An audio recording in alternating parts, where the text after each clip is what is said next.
So let's give the benefit of the doubt to the N95 masks and say, sure, yeah, they'll reduce your chances of contracting COVID. But the big question that should be asked is, at what potential cost will this protection come? Well, it seems like we don't have to wonder anymore because the Daily Mail UK's editors ran a story over the weekend headlined, "Mass Study Published by NIH Suggests N95 COVID masks may expose wearers to dangerous levels of toxic compounds linked to seizures and cancer." Not sure about you, but given a choice, personally, I'm taking COVID over potential risk of seizures and cancer. Now, being a sensible person, I like to read and go beyond the sensational headlines and read, as they say, the rest of the story. So let's do that. We'll unpack it. Now, while we do this, just remember the mantra of all mask zealots. No, the other one. Masks are totally harmless and only a minor inconvenience at worst. Now, I'm not sure about you, but whenever I've questioned that supposition, I've been met with the standard pejorative, anti-masker.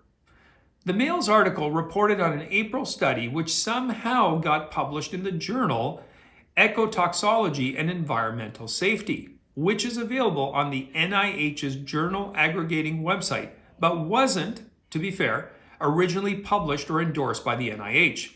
In the study, researchers tested 14 different N95 masks, disposable masks, and washable cloth masks available online, and measured each mask's TVOC levels. Now, TVOC stands for toxic, volatile, organic compounds. Now, the last two words that should stick out to you are toxic and volatile. Kind of like the folks that claim to follow the science these days, you know.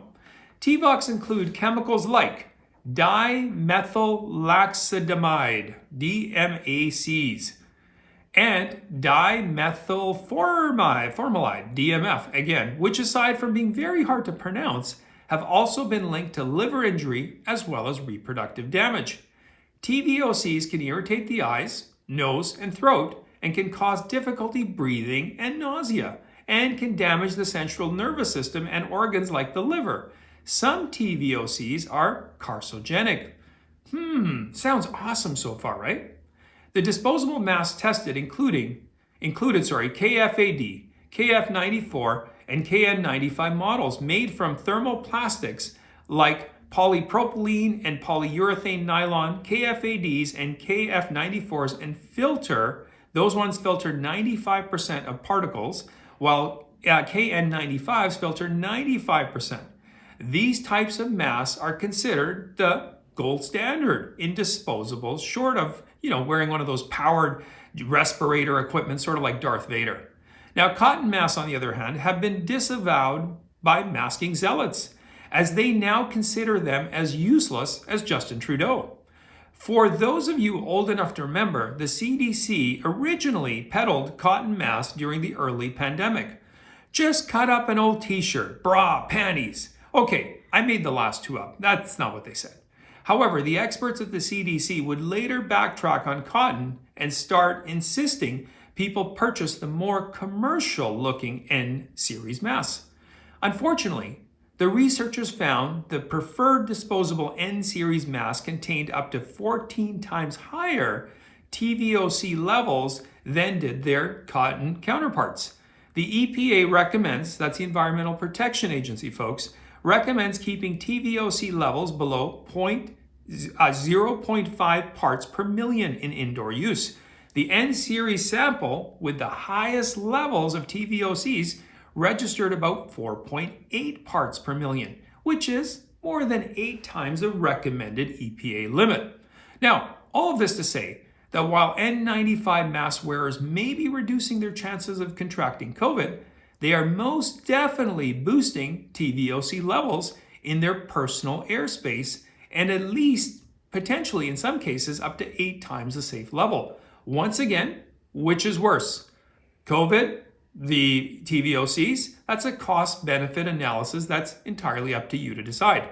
Now, of course, the reaction to the April study has been more than a little off-putting by maskaholics. What's the most common gripe with it? Simple. that the researchers didn't test all the brands of disposable masks, as there may be better ones out there. Fair enough. Giving them the benefit of the doubt, let's tackle that objection heads on. First off, they're absolutely right. That's it. Since the researchers didn't test all brands of disposable masks, it is entirely possible that there are other brands out there that could be even worse. Second, if there is a better one out there somewhere, just what level above normal are you okay with for TVOCs? 2 times, 3 times, 4 times? Personally, I'm thinking I would prefer it between 0 and none. Now, to be fair, the researchers didn't prove that anyone got injured as a result of wearing the mask. Of course, the reason for that is because they tested masks, not mask wearers, to see what the impacts were. What they proved is that the mass-produced N-series disposable masks contain toxic levels of dangerous chemicals. Now, I'm not a scientist, nor a doctor, but I'll leave it up to you to draw your own conclusions as to the long-term effects of breathing those potentially dangerous chemicals all day, day in and day out. Will this scientific study ultimately stop maskaholics from donning them? Likely not. After all, there is nothing to fear but COVID itself. Then again, they may also share the same sentiment as a doctor who was quoted in the article, who went on to say, all medical treatments have side effects. Great. Now they tell us. Anyway, I do appreciate you watching. Thank you very much. I put a link into the original story in the notes section. You can also follow me on my Rumble on my local account. If you haven't yet subscribed to my channels, please do so. I'm also on Twitter at Camera612. See you next time.